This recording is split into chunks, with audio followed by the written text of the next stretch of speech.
Assalamualaikum dan salam sejahtera. Apa khabar Syekli Malaysia? Alhamdulillah, bersyukur kehadrat ilahi atas kurniaannya kita bersama-sama hari ini di dalam majlis yang gilang gemilang setelah hampir 2 tahun kita tak berada bersama depan-depan kan?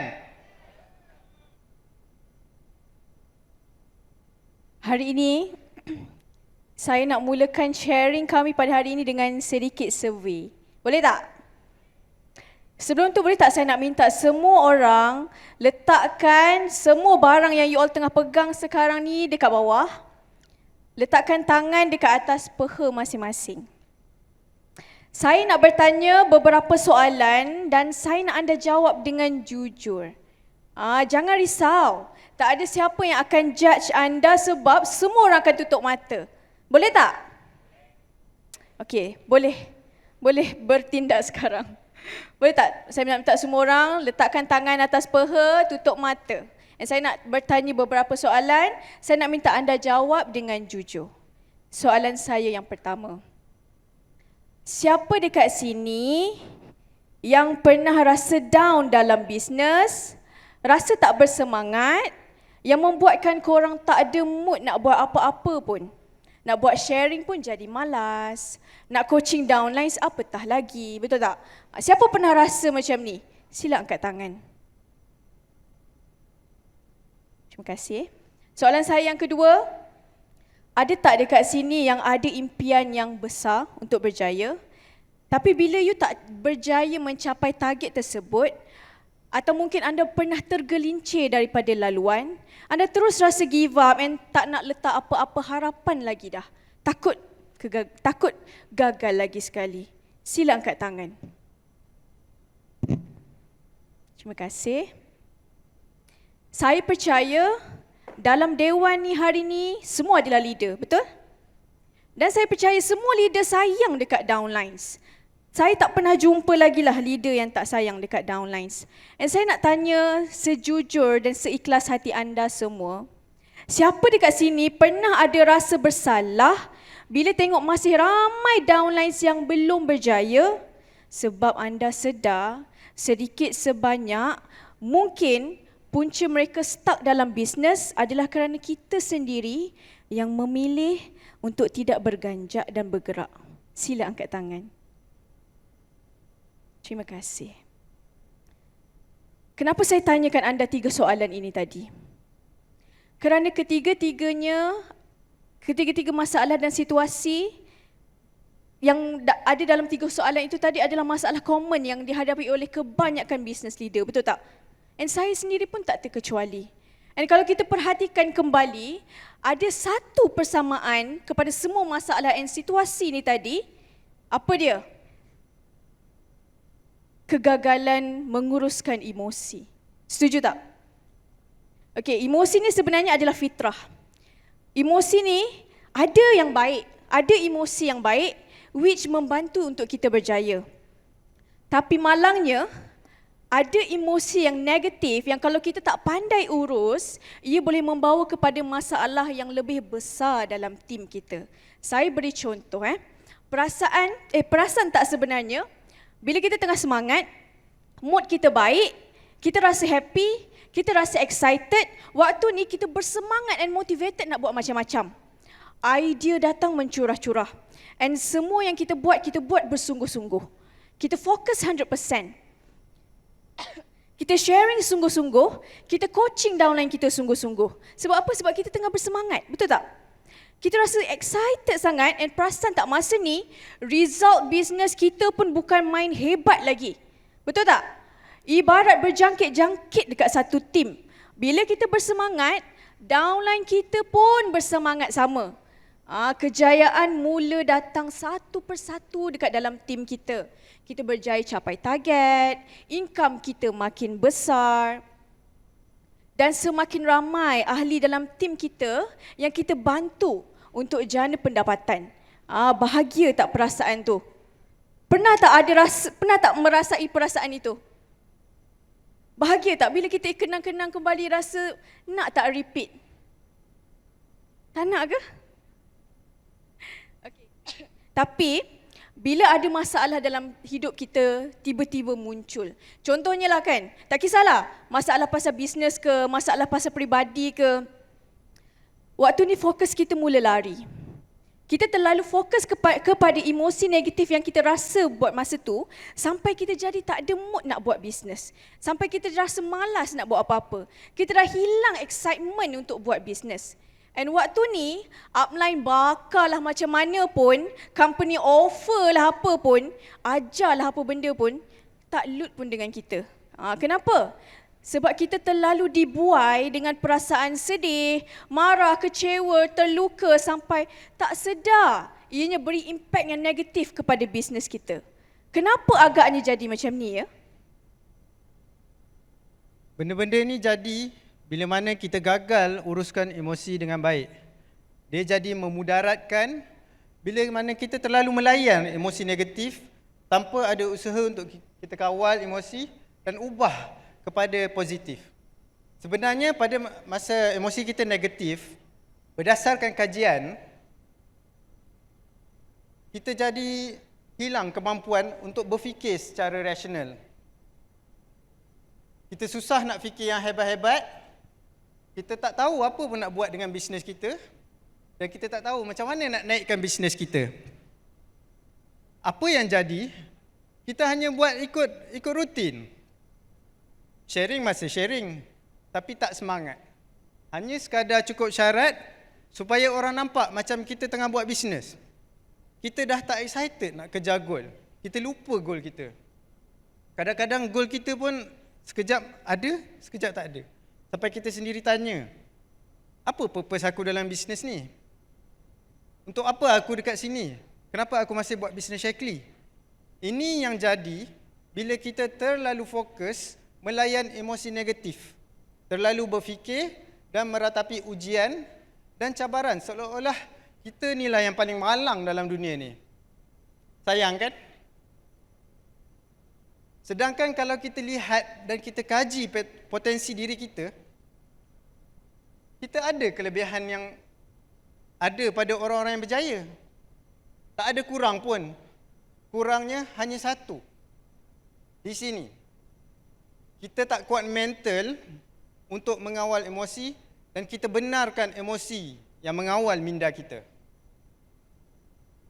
Setiap manusia tidak terlepas daripada ujian dan cabaran dalam kehidupan. Tidak terkecuali kami. Saya nak kongsi satu kisah yang saya kira sangat penting dalam perjalanan bisnes kami dan menjadi salah satu sebab kenapa kami masih teguh berada di sini pada hari ini. Kami mendaftar Shaklee pada penghujung tahun 2012 dan berjaya rank up Master Coordinator pada Januari 2014. Bermakna saya dan suami mengambil tempoh 1 tahun 3 bulan sahaja menuju ke rank Master Coordinator. Ramai yang sangka perjalanan kami smooth, mudah dan lancar. Tapi yang orang tak tahu ialah dalam tempoh setahun itu adalah setahun yang paling mencabar dan penuh dengan roller coaster emosi buat saya. Untuk semua wanita, saya percaya tak ada ujian yang lebih besar melainkan ujian tidak dapat memberikan zuriat kepada suami. Dan tempoh yang paling menguji kekuatan hati setiap pasangan yang belum mendapat cahaya mata ialah pada usia 1 tahun yang pertama. Dan kebetulan setahun pertama usia perkahwinan kami juga bersamaan dengan 1 tahun pertama saya dalam Shaklee. 1 tahun yang mengejar rank master tu tadi. So tipulah kalau saya katakan saya ni kuat sentiasa. Tak pernah rasa sedih, tak pernah rasa down dalam tempoh tu. Tipulah kan. Sebab saya pun manusia biasa. Saya pun ada hati, saya pun ada perasaan. Ada masa saya menangis, ada masa saya terganggu emosi. Lebih-lebih lagi bila pergi mana-mana orang selalu bertanya, dah ada isi ke belum? Lagi sedih bila kawan-kawan yang kahwin sama waktu dengan kita dah pun dapat good news. Kami masih menanti double line yang tak pernah muncul dalam tempoh 3 tahun pertama usia perkahwinan. Waktu tu ada juga yang cakap dekat saya, itulah, sibuk sangat berbisnes sampai tak sempat nak usaha dapat anak. Ada pula yang cakap, "Ai, jual Shaklee pun tak subur ke?" Lagi dahsyat sampai ada yang sanggup cakap dekat saya, "Sebab itulah kau mandul." Waktu tu sejujurnya saya boleh pilih untuk rebah melayan emosi. Saya boleh memilih untuk meratapi kesedihan dan kekurangan diri saya. Tetapi itu bukan pilihan saya. Saya memilih untuk berbuat dua perkara. Yang pertama, saya memilih untuk mencari hikmah daripada ujian. Bila kita terlalu fokus kepada masalah, kepada apa yang kita tak ada, kita akan terlepas pandang apa yang kita ada dalam hidup kita. Waktu tu saya selalu tanam pada diri saya, mungkin hikmah Allah belum beri saya zuriat supaya saya betul-betul dapat fokus bisnes sampai naik master. InsyaAllah bila dah master, ekonomi keluarga semakin stabil, Allah akan bagi anak. Itulah apa yang saya selalu cakap dekat diri satu masa dahulu. Dan berbekalkan semangat itulah saya bulatkan tekad cepat-cepat rank up master. Dengan harapan lepas master dapatlah anak kan. And then sebenarnya lepas naik master pun tak dapat anak lagi. Tapi saya tetap tak putus asa. Yang kedua, saya memilih untuk menghargai apa yang ada di depan mata saya daripada meratapi apa yang saya belum ada. Saya mungkin belum ada anak waktu itu, tetapi saya ada suami yang baik dan penyayang. Saya ada kedua ibu bapa yang masih hidup dan sihat. Dan saya ada bisnes Shaklee yang beri saya peluang untuk capai impian dalam hidup saya. Dan saya ada anak-anak tim spektakular saya yang memerlukan saya. Andai waktu itu saya fokus kepada emosi sedih, sudah pasti saya terlepas untuk menghargai dan buat yang terbaik untuk insan-insan yang ada dalam hidup saya pada waktu itu. Dan saya berterima kasih dekat suami saya sebab beliau banyak sangat mengajar saya menjadi seorang yang kuat dan sentiasa bersemangat, kerana sejujurnya saya yang hari ini bukanlah saya yang dulu.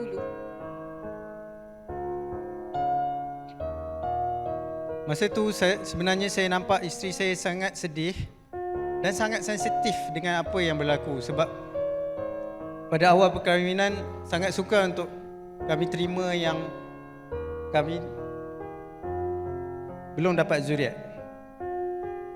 Keadaan jadi lagi teruk bila ada yang bertanya dan tak putus bertanya, tak nak anak ke? Asyik busy business, bila nak ada anak? Lagi pentingkan bisnes daripada ada zuriat sendiri. Dan yang lagi teruk, sampai ada ke tahap menghina dan memperlekehkan isteri saya. Bila isteri saya mengadu pada saya cuma mampu cakap, tak apalah, mungkin belum ada rezeki dan ini hak Allah untuk bagi zuriat pada kita, bukan hak kita. Yang penting kita usaha. Apa yang saya sendiri pegang dalam hidup saya ialah ada sesetengah perkara yang kita tak mampu kawal dan ada benda yang kita boleh kawal. Tapi pilihlah untuk kita serahkan kepada Allah untuk uruskan benda yang kita tak boleh kawal. Fokus kepada apa yang kita boleh kawal, iaitu emosi. Tahun ini adalah tahun ke-10 kami di dalam Shaklee. Jujurnya bukan mudah juga untuk bertahan. Cabaran dan ujian datang silih berganti, yang mana kalau hati tak kuat dan mental tak strong, nescaya kami tak berdiri di sini pada hari ini. Dan sepanjang tempoh ini, saya belajar banyak sangat ilmu. Tapi ada satu ilmu yang saya sangat percaya dapat membantu seseorang itu untuk sustain lama dalam bisnes, iaitu ilmu pengurusan emosi. InsyaAllah, bila kita letakkan emosi sesuai pada tempatnya, ia akan membangkitkan semangat kita untuk lebih berjaya dan tidak akan sesekali melemahkan kita. Bagaimana nak uruskan emosi supaya kita mampu kawal emosi yang negatif dan tukar kepada positif? Ada tak yang nak saya kongsikan hari ini? Macam tak ramai yang nak tahu. Caranya ialah ubah perspektif dan bagaimana cara kita memandang setiap emosi yang kita rasa. Kerana emosi ni, ianya satu signal yang dihantar oleh otak kita dan dirasai oleh perasaan kita, bukan untuk menjatuhkan kita, tetapi untuk melindungi kita. Emosi adalah fitrah manusia. Ia adalah makhluk Tuhan.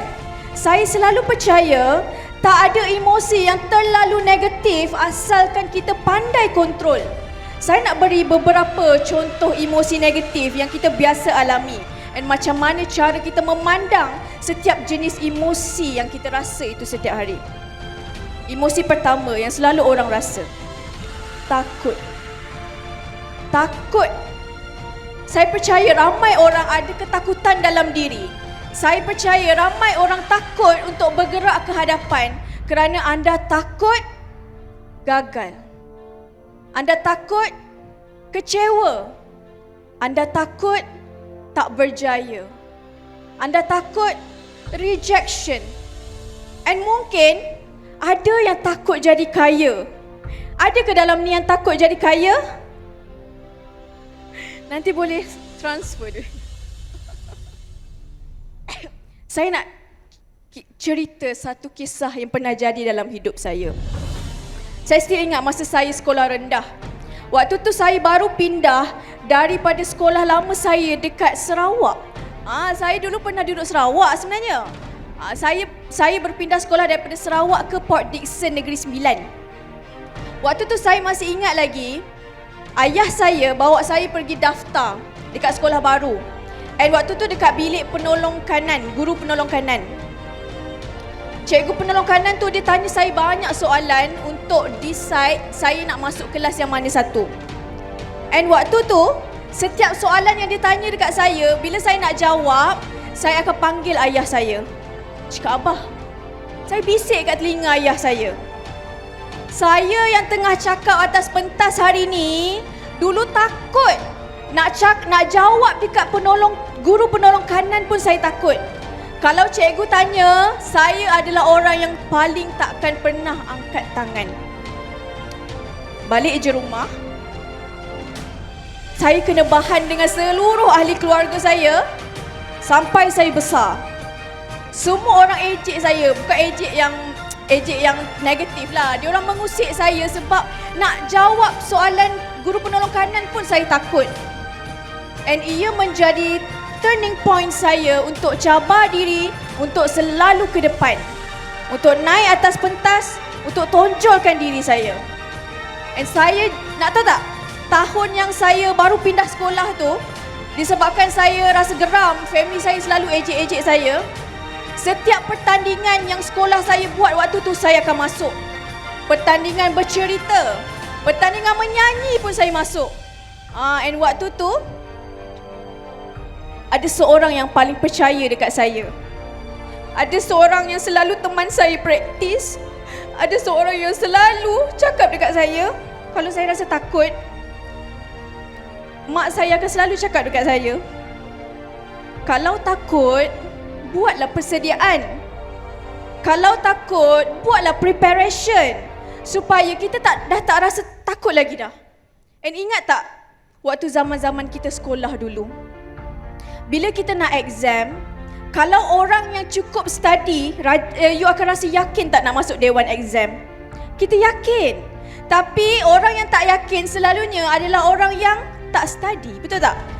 Sama juga. Orang-orang yang berjaya ni bukan tak ada ketakutan dalam hidup mereka, tapi mereka anggap ketakutan adalah signal untuk mereka tingkatkan usaha, untuk mereka berubah, untuk mereka upgrade diri, untuk mereka upgrade ilmu, buat lebih baik daripada sebelumnya. So ada tak dekat sini yang lepas ni nak ubah cara you all memandang emosi takut yang mungkin you pernah rasa? Mungkin selama ni takut nak rank up. Kalau takut nak rank up sebab takut tak berjaya, sebab takut gagal, apa kena buat? Apa dia? Yeah, preparation, yes. Rekrutlah lagi, betul tak? Buat bagi ada calon leader, barulah kita lagi yakin nak kejar target kita, setuju? And yang kedua, emosi yang selalu membuat ramai orang bisnes gagal. Emosi marah. Kebanyakan daripada kita rasa marah sebab apa? Sebab kita rasa marah bila orang lain tidak mengikut expectation kita. Kita rasa marah bila kita rasa orang break rules kita. Kita marah bila kita rasa ia mengganggu fokus kita dalam bisnes. And bila kita ada perasaan marah, ia akan membuatkan energi kita terbazir. Kita akan rasa drain emotionally. Marah adalah signal yang dihantar oleh otak kepada kita untuk menunjukkan someone break our rules. But how to overcome this emotion? Kita kena ada kesedaran yang manusia itu tidak sama. Tak semua orang sama macam kita. Tak semua orang dibesarkan dengan cara yang sama macam kita. And kita pun dibesarkan oleh parents yang berbeza, di dalam persekitaran yang berbeza. Satu cara untuk atasi emosi marah yang akan membuatkan kita selalu lari fokus, ajar diri untuk selalu berlapang dada atas setiap kekurangan dan kelebihan orang lain. Fahamkan bahawa setiap orang itu tidak sama. Raikan perbezaan pendapat, hormati pendapat dan prinsip orang lain. Kita tidak semestinya sentiasa betul. Dan orang lain juga tidak semestinya sentiasa salah. Betul tak? And emosi yang ketiga, emosi sedih. Ada banyak sebab kenapa seseorang itu rasa sedih. Contoh, kita kena reject. Sedih, kan? Ada orang kutuk kita, kita rasa sedih. Ada orang hina kita, kita rasa sedih. Ada orang pandang rendah kepada kita rasa sedih. Sejujurnya, saya dulu adalah seorang yang sangat sensitif. Mudah react kepada apa sahaja benda negatif yang orang cakap pada saya. Kalau ada orang cakap benda buruk pasal saya akan baca semua yang dia cakap tu. Saya akan balas dekat social media juga. Itu saya yang dulu. Tapi suami saya banyak ajar saya the power of silence. Jadilah ibarat katak pekak. Lantaklah orang nak cakap apa pun pasal kita. Kita lebih kenal siapa kita.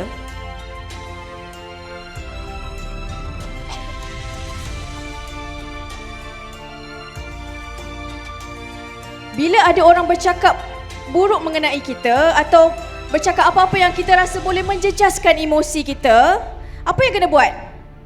Ignore. Tak kisahlah apa orang nak cakap pun ignore. Tak payah baca.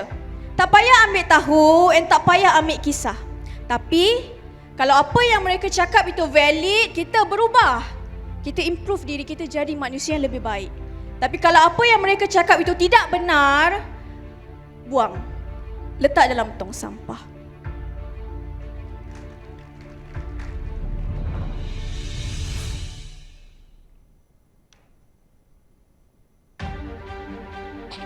Keempat, emosi yang selalu mengganggu orang-orang bisnes, kecewa. Kecewa ini adalah signal yang dihantar oleh otak kita apabila kita tak berjaya mencapai expectation dan goal kita. Bila kita tak berjaya capai apa yang kita nak, kita mudah rasa kecewa bila orang tak beri macam apa yang kita harapkan. Ada satu cara yang sangat berkesan untuk diri saya untuk atasi rasa kecewa yang saya rasa, iaitu dengan bersyukur. I always believe it is hard to feel miserable and gratitude at the same time. Bila kita banyakkan bersyukur dengan apa yang kita ada, insya-Allah, eventually Allah akan beri apa yang kita belum ada. Seperti janji Allah, semakin kamu bersyukur, semakin aku tambahkan nikmat. Lagi banyak kita hitung kesyukuran dalam hidup kita, sekecil-kecil kesyukuran, kita masih dipinjamkan nyawa, kita masih berpeluang untuk bernafas, dikurniakan panca indera yang sempurna, insya-Allah semakin tinggi level ketenangan dan kebahagiaan dalam hidup kita. Bila minda kita tenang, kita mudah nak fokus bisnes dan kita semakin bersemangat untuk fikir idea-idea yang kreatif. So saya nak pesan dekat semua leader dalam Dewan hari ini, percayalah, emosi boleh berjangkit. You suka ataupun tidak suka, emosi boleh berjangkit. Setiap emosi yang kita rasa boleh berjangkit kepada seluruh organisasi kita. Kita tak nak kerana emosi kita, downlines pun berjangkit down sama. Tak bersemangat, demotivated. Walaupun bisnes ini bisnes masing-masing, tapi kita bertanggungjawab untuk membantu organisasi kita berjaya. Salah satunya ialah memberi influence kepada mereka untuk rasa excited dan bersemangat untuk buat bisnes.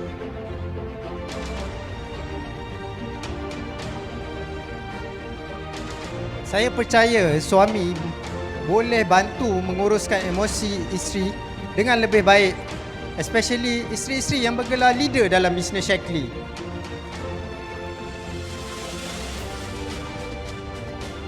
Saya sendiri pernah pesan secara spesifik dengan downline saya yang menjaga emosi ni antara perkara yang sangat penting dalam bisnes, sebab benda ni akan efek macam mana leader-leader kita perform.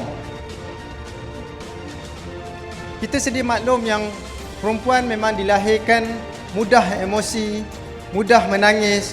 Sebab tu kalau kita tengok sebenarnya lagi ramai perempuan mudah menangis berbanding lelaki. Bukanlah lelaki tak boleh menangis, tapi keinginan untuk menangis tu kurang berbanding perempuan. Dan saya bercakap tentang majoriti. Sebab tu sebagai lelaki, ada something yang kita boleh kongsikan atau kita boleh sokong isteri kita supaya emosi dapat diuruskan dengan lebih baik. Yang pertama, jadilah pendengar yang baik. Setuju tak kalau saya cakap perempuan ni bila mereka meluah, sebenarnya mereka nak kita dengar je kan? Betul tak? Sebagai suami, kita ni lah tempat mereka nak meluah, nak cerita tentang bisnes, nak cerita tentang keluarga, apa-apa sekalipun. Boleh kata benda ni sangat natural dan sangat normal. So tugas pertama kita dalam mengurus emosi isteri, cuma luang masa dan dengar luahan mereka. Sebenarnya bila kita dengar luahan isteri ni, kita tak perlu cakap apa pun. Kita dengar je, diorang dah rasa lega dah. Kan?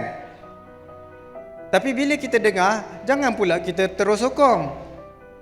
Jangan pula kita terus terima apa yang dicakap tu sebab dia tengah cakap dalam keadaan beremosi. So kita dengar dan kita faham dulu. Kita fikir dulu dari perspektif yang berbeza. Kalau kita sentiasa sokong, bermakna kita tak teruruslah emosi tu. Bermaksud kita biarkan isteri kita terhanyut dengan emosi. Keputusan yang berasaskan emosi semata kebiasaannya akan memberikan kesan yang akan buat kita menyesal di masa depan. Sangat penting untuk kita rasionalkan emosi dengan soalan-soalan yang buat kita berfikir supaya emosi boleh diuruskan dengan lebih baik. Saya nak cerita ni kisah kami sendiri semasa awal-awal dulu membina empayar bisnes Shaklee. Dulu sebenarnya banyak sangat cabaran dalam bisnes Shaklee. Boleh kata depan, belakang, kiri, kanan, atas, bawah, banyak sangat cabaran. Bila wife saya emosi, bulan tu mesti bisnes jadi slow. Awal-awal bulan rasa down, tak nak, bukan tak nak sharing lah, dia kurang sharing. Dia macam sharing pun tak ada aura. So lepas tu saya tengok bisnes makin drop. Tapi bila dia happy, pukul 12, 1 malam tu, dia dah boleh dapat customer. Baru 1 minit habis closing dah boleh dapat customer. Bukan dia je, downline pun boleh dapat customer. Pernah jadi, malam tu juga sale kami dah masuk beratus ribu. Saya pun tak tahu siapa yang beli. Tengah malam, tapi memang ada.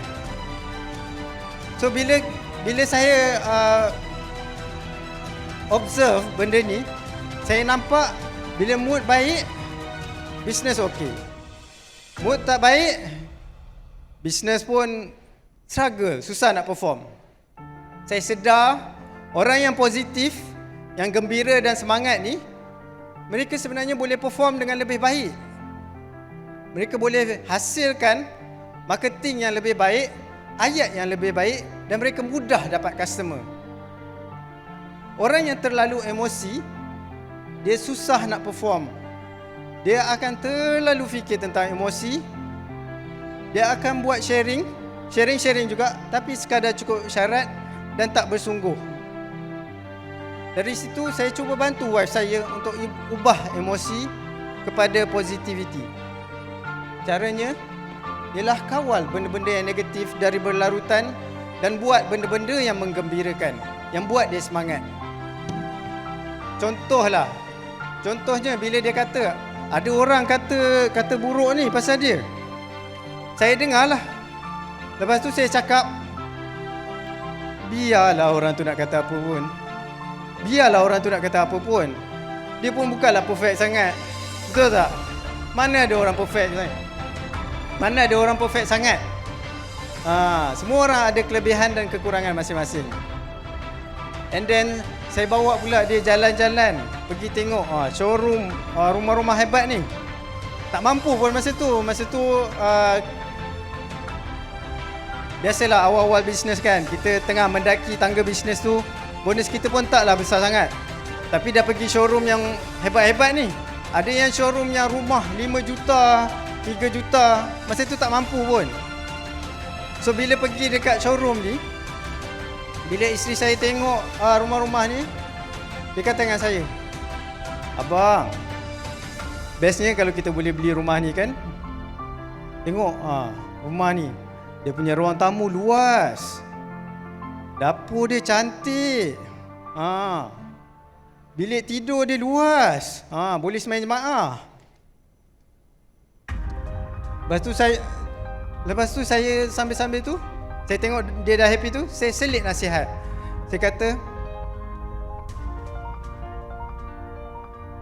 dan entah kalau kita tak layan emosi dalam bisnes, sebenarnya kita boleh dapat income puluh ribu. Entah sebenarnya kita boleh dapat income ratus ribu kalau kita tak layan emosi. So, why not we control our emotion? Why not we control ourselves and achieve what we really want? Kalau layan emosi, kita cuma dapat sedih.